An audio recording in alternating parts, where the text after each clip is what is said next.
നമുക്ക് ഇന്നത്തെ current affairs നോക്കാം. പ്രധാനപ്പെട്ട കറണ്ട് അഫയേഴ്സാണ് നമ്മളിവിടെ സോർട്ട് ഔട്ട് ചെയ്തിരിക്കുന്നത്. അപ്പോൾ അതിൻ്റെ ആദ്യമേ നമ്മൾ നോക്കാൻ പോകുന്നത് INS തമാലാണ്.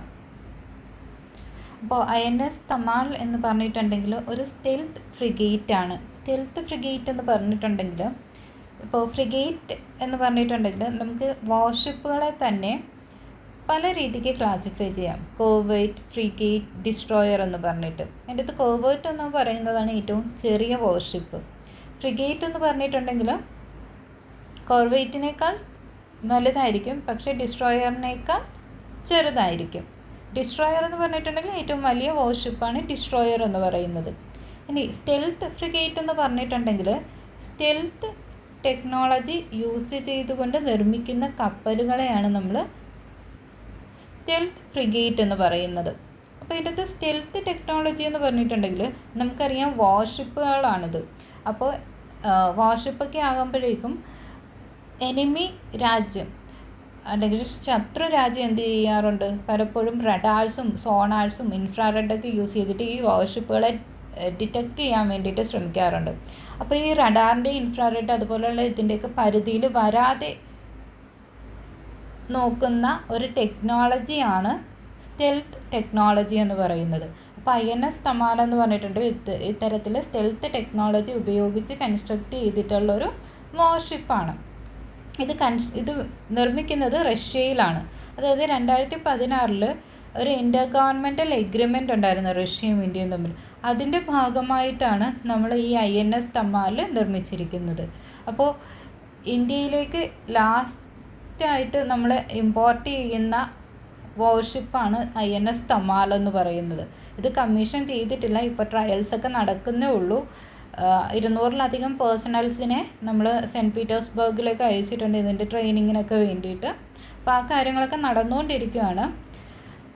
അപ്പോൾ ഇത് കംപ്ലീറ്റ് ആകുന്നതോട് കൂടിയിട്ട് പിന്നീട് നമ്മളൊരിക്കലും ഒരു ഫോറിൻ കൺട്രിയിൽ കൺസ്ട്രക്ഷൻ നടത്തില്ല, പകരം നമ്മൾ ഇൻഡിജിനസ്ലി എല്ലാം നിർമ്മിക്കാനായിരിക്കും ശ്രമിക്കുന്നത്. നമ്മുടെ ആത്മനിർഭർ ഭാരതിൻ്റെയൊക്കെ ഭാഗമായിട്ടാണ് ഇത്തരത്തിലൊരു തീരുമാനത്തിലേക്കൊക്കെ നമ്മൾ എത്തുന്നത്. നമ്മുടെ ഡിഫൻസ് സിസ്റ്റം കംപ്ലീറ്റ്ലി ഒരു ആത്മനിർഭരതയിലേക്ക് എത്താൻ വേണ്ടിയിട്ടുള്ളൊരു ലക്ഷ്യമൊക്കെ നമ്മൾ വെച്ചിട്ടുണ്ട്. അതോടൊപ്പം തന്നെ നമ്മുടെ ഷിപ്പ് ഇൻഡസ്ട്രി അതുപോലെയുള്ള മേഖലയൊക്കെ കൂടുതൽ വികാസം പ്രാപിക്കുകയും ചെയ്യും. അപ്പോൾ ഇവിടെ നമ്മൾ നോക്കേണ്ടത് എന്താണെന്ന് വെച്ചിട്ടുണ്ടെങ്കിൽ INS തമാൽ എന്ന് പറയുന്ന ഒരു സ്റ്റെൽത്ത് ഫ്രിഗേറ്റ് ആണെന്ന് അറിഞ്ഞിരിക്കുക. ഇതോടൊപ്പം തന്നെ നമ്മൾ അറിഞ്ഞിരിക്കേണ്ടതാണ് ഈ ഒരു ഇൻ്റർ ഗവൺമെൻറ്റൽ എഗ്രിമെൻറ്റിൻ്റെ ഭാഗമായിട്ട് ആദ്യമായിട്ട് കമ്മീഷൻ ചെയ്യപ്പെട്ട വാർഷിപ്പാണ് INS തുഷീൽ എന്ന് പറഞ്ഞിട്ടുള്ളത്. അപ്പോൾ INS തുഷീൽ എന്താണെന്നുള്ളൊരു ഐഡിയ നമ്മൾ ഉണ്ടാക്കി വെച്ചേക്കുക. അടുത്തത് സൊലേഗ ട്രൈബാണ്. സൊലേഗ അഥവാ സൊലീഗ ട്രൈബ് എന്നാണ് പ്രൊനൗൺസ് ചെയ്യുന്നത്. അപ്പോൾ സൊലീഗ എന്നുള്ള വാക്കിൻ്റെ മീനിങ് ചിൽഡ്രൻ ഓഫ് ബാംബു എന്നുള്ളതാണ്. അപ്പോൾ നമ്മുടെ തമിഴ്നാട്, കർണാടക സ്റ്റേറ്റിലൊക്കെ കണ്ടുവരുന്ന ഒരു group of indigenous forest tending പീപ്പിളാണ് സൊലീഗ ട്രൈബ്സ് എന്ന് പറയുന്നത്. അപ്പോൾ അവർ പ്രധാനമായിട്ടും നമ്മൾ കാണുന്നത് അല്ലെങ്കിൽ അവരുടെ ഒരു പ്രൈമറി ഇൻഹാബിറ്റിംഗ് പ്ലേസ് എന്ന് പറയുന്നത് ബിലിഗിരി രംഗസ്വാമി ടെമ്പിൾ ടൈഗർ റിസർവ് ആണ്. ബിലിഗിരി രംഗസ്വാമി ടെമ്പിൾ ടൈഗർ റിസർവിലാണ് ഇവരെ നമുക്ക് കാണുവാനായിട്ട് സാധിക്കുന്നത്. ബാക്കിയുള്ളിടത്തുണ്ട്, പ്രധാനമായിട്ടും കാണുന്ന ഇടമാണ് നമ്മൾ പറയുന്നത്. പിന്നെ നമ്മൾ നോക്കുകയാണെന്നുണ്ടെങ്കിൽ 2011 സുപ്രീം കോർട്ടിൻ്റെ ഒരു റൂളിംഗ് ഉണ്ടായിരുന്നു. അപ്പോൾ അതിൻ്റെ അകത്ത് ഫോറസ്റ്റ് റൈറ്റ് ലീഗലി റെക്കഗ്നൈസ് ചെയ്ത് കൊടുക്കപ്പെട്ട ഒരു ടൈഗർ റിസർവിൻ്റെ അകത്ത് ഫോറസ്റ്റ് റൈറ്റ് ലീഗലി റെക്കഗ്നൈസ് ചെയ്ത് കൊടുക്കപ്പെട്ട ആദ്യത്തെ ട്രൈബൽ കമ്മ്യൂണിറ്റിയാണ് സൊലിഗിരി ട്രൈബൽ കമ്മ്യൂണിറ്റി എന്ന് പറയുന്നത്. ഇനി ഇവരുടെ ഭാഷ എന്ന് പറയുന്നത് ഷൊലേഗ ഭാഷയാണ്. അപ്പോൾ ഈ ഷൊലേഗ ഭാഷ എന്ന് പറഞ്ഞിട്ടുണ്ടെങ്കിൽ ദ്രവീഡിയൻ ലാംഗ്വേജിൻ്റെ അകത്ത് ഉൾപ്പെട്ട ഒരു ഭാഷയാണ്. അപ്പോൾ ഇതിന് കൂടുതലൊരു പ്രോക്സിമിറ്റി കന്നഡ ഭാഷയോടാണ്. കന്നഡ സ്ക്രിപ്റ്റൊക്കെ വെച്ചുകൊണ്ടാണ് ഇവരിത് കൂടുതലും. ആക്ച്വലി ഇതൊരു ഓറൽ ലാംഗ്വേജ് ആണ്, പക്ഷേ ഇപ്പോൾ പല ഇനിഷ്യേറ്റീവ് കന്നഡ സ്ക്രിപ്റ്റ് യൂസ് ചെയ്തുകൊണ്ട് ഇതിനെ വികസിപ്പിക്കാൻ വേണ്ടിയിട്ടുള്ള ശ്രമമൊക്കെ നടക്കുന്നുണ്ട്. അപ്പോൾ ഈ കഴിഞ്ഞിടയ്ക്ക് നമ്മുടെ മദർ ലാംഗ്വേജ് ഡേ ആയിരുന്നല്ലോ. അപ്പോൾ ആ സമയത്ത് പോലും ഈ ഒരു കമ്മ്യൂണിറ്റി അവരുടെ ഭാഷ അന്യം നിന്ന് പോകുന്നതിന് തടയാൻ വേണ്ടിയിട്ടുള്ള ഇനിഷ്യേറ്റീവ്സൊക്കെ എടുത്തിട്ടുണ്ടായിരുന്നു. അങ്ങനെയാണ് ഇത് കൂടുതൽ ന്യൂസിൽ വന്നിട്ടുള്ളത്. അടുത്ത നമ്മൾ നോക്കുന്നത് ബ്ലാക്ക് പ്ലാസ്റ്റിക് ആണ്. ബ്ലാക്ക് പ്ലാസ്റ്റിക് എന്ന് പറഞ്ഞിട്ടുണ്ടെങ്കിൽ നമ്മുടെ റീസൈക്കിൾഡ് ആയിട്ടുള്ള ഇലക്ട്രോണിക് വേസ്റ്റുകൾ, അതായത് ഇപ്പോൾ കമ്പ്യൂട്ടർ, TV, നമ്മുടെ ഹോം അപ്ലയൻസസ്, അതിൽ നിന്ന് നിർമ്മിക്കുന്ന പ്ലാസ്റ്റിക്കാണ് ബ്ലാക്ക് പ്ലാസ്റ്റിക് എന്ന് പറയുന്നത്. അപ്പോൾ ഇതിൻ്റെ അകത്ത് നമ്മൾ നോക്കുകയാണെന്നുണ്ടെങ്കിൽ ഈ ബ്ലാക്ക് പ്ലാസ്റ്റിക്കുകളിൽ നമുക്ക് ഫ്ലെയിം റിറ്റാർഡൻ്റ് ആയിട്ടുള്ള ബ്രോമിൻ, ആൻറ്റിമോണി തുടങ്ങിയ എലമെൻറ്റ്സ് കാണുന്നുണ്ട്. ഒപ്പം ഹെവി മെറ്റൽസ് ആയിട്ടുള്ള ലെഡ്, കാഡ്മിയം, മെർക്കുറി ഒക്കെ ഇതിൻ്റെ അത് കാണുന്നുണ്ട്. അപ്പോൾ ഇത്തരം ഇത് ഉപയോഗിക്കുന്നത് വഴി നമ്മുടെ ഫുഡ് കണ്ടാമിനേഷൻ ഉണ്ടാകുന്നുണ്ട്. ഒപ്പം മനുഷ്യൻ്റെ ഹെൽത്തിനെ ഇത് അഫക്റ്റ് ചെയ്യുന്നുണ്ട്. ഒപ്പം എൻവയോൺമെൻറ്റൽ പൊല്യൂഷനും ഇത് കാരണമാകുന്നുണ്ട്. പിന്നെ അതുപോലെ തന്നെ ഉപയോഗിക്കുന്ന ഒരു ഫ്ലെയിം റിറ്റാർഡൻ്റാണ് ഡീകാർബോഡി ഫിനൈൽ എതർ എന്ന് പറഞ്ഞിട്ടുള്ളത്, അഥവാ BDE 209 എന്ന് പറഞ്ഞിട്ടുള്ള ഫ്ലെയിം റിറ്റാർഡൻറ്റ്. ചിലപ്പോൾ നമ്മളോട് ക്വസ്റ്റ്യൻ ചോദിക്കുക BDE 209 എന്തുമായിട്ട് റിലേറ്റഡ് ആണ് എന്നുള്ള രീതിയിൽ ചോദിക്കുക. അപ്പോൾ ഫ്ലെയിം റിറ്റാർഡൻറ്റ്, അങ്ങനെ ഫെർട്ടിലൈസർ, അങ്ങനെയൊക്കെ പറഞ്ഞിട്ടുള്ള ഓപ്ഷൻസ് തരാൻ ചാൻസ് ഉണ്ട്. അപ്പോൾ അത് ഓർത്തിരിക്കുക. ഫ്ലെയിം റിറ്റാർഡൻ്റ് ആണ് BDE 209 എന്ന് പറയുക. ബ്ലാക്ക് പ്ലാസ്റ്റിക്കിനെ കുറിച്ചിട്ടും അറിഞ്ഞിരിക്കുക.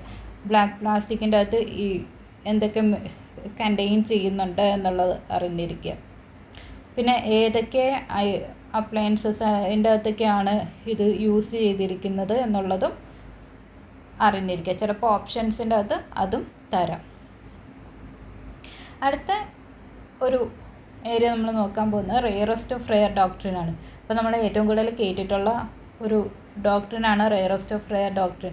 റീസെൻ്റ്ലി തന്നെ ഇപ്പോൾ ഷാരോൺ കൊലക്കേസിൻ്റെ വിധിയൊക്കെ വന്നിട്ടുണ്ടായിരുന്നു. ആ സമയത്ത് നമ്മൾ കേട്ടിട്ടുണ്ടായിരുന്നു റെയറസ്റ്റ് ഓഫ് റെയർ ഡോക്ട്രിൻ എന്ന് പറയുന്നത്.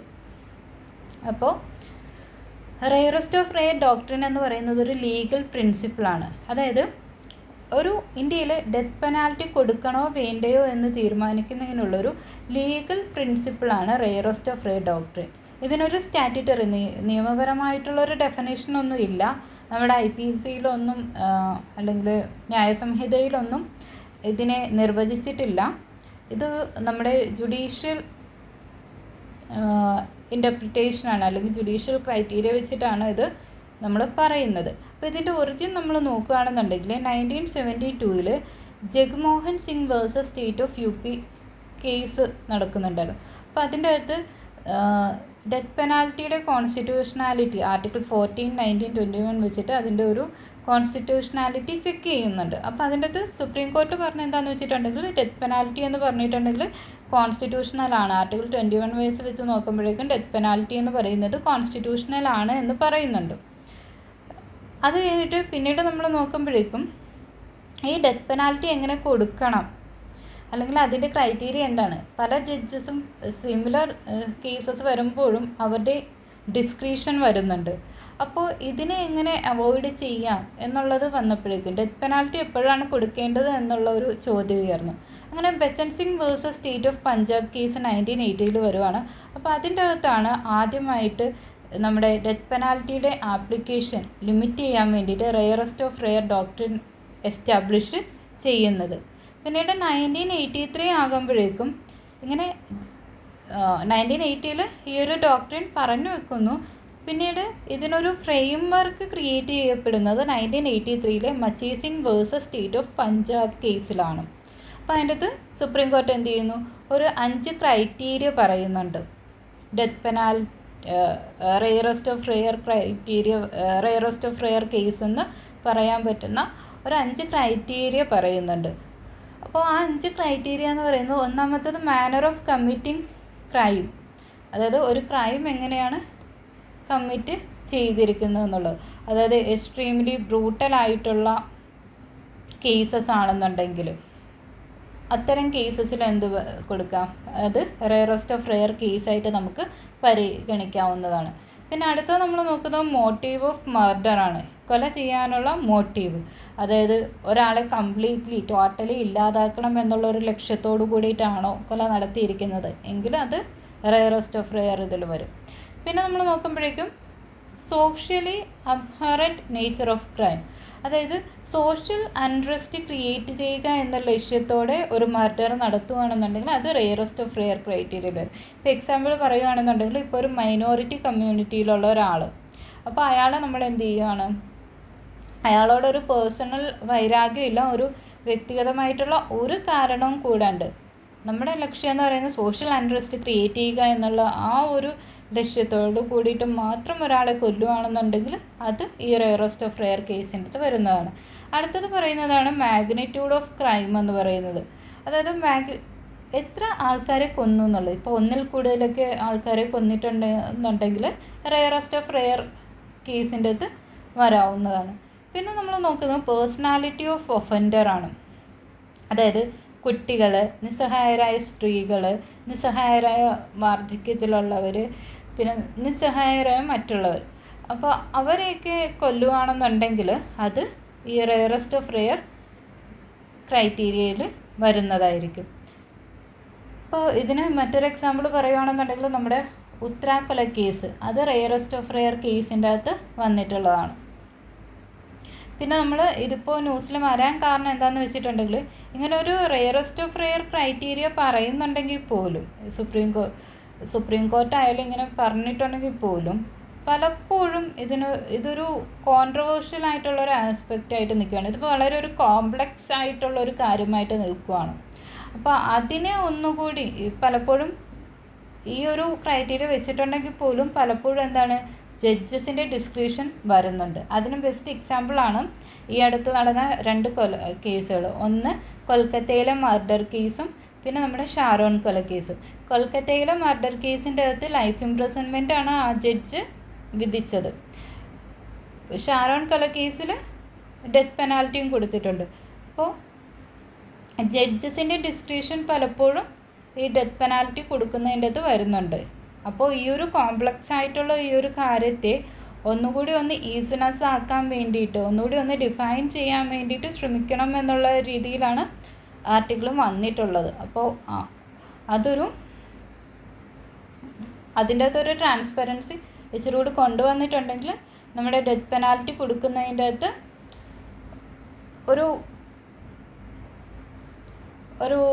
നമുക്കൊരു പ്രാക്ടിക്കാലിറ്റിയും വരികയും ചെയ്യും. പിന്നെ നമ്മൾ നോക്കുകയാണെന്നുണ്ടെങ്കിൽ ഇപ്പോൾ പല രാജ്യങ്ങളും ഡെത്ത് പെനാൽറ്റി എന്ന് പറഞ്ഞിട്ടുണ്ടെങ്കിൽ ഒഴിവാക്കിയിട്ടുണ്ട്. പക്ഷേ ഇന്ത്യ സ്റ്റിൽ ഇത് കണ്ടിന്യൂ ചെയ്യുന്നുണ്ട്. അപ്പോൾ ഡെത്ത് പെനാൽറ്റി വേണോ വേണ്ടയോ എന്നുള്ളത് പോലും ഇപ്പോൾ പല ഡിബേറ്റ്സിനും ടോപ്പിക്കായിട്ടിരിക്കുകയാണ്. അപ്പോൾ ആ ഒരു രീതിക്ക് നമ്മൾ നോക്കി വെക്കുക. ഇത്രേ ഉള്ളൂ. Thank you.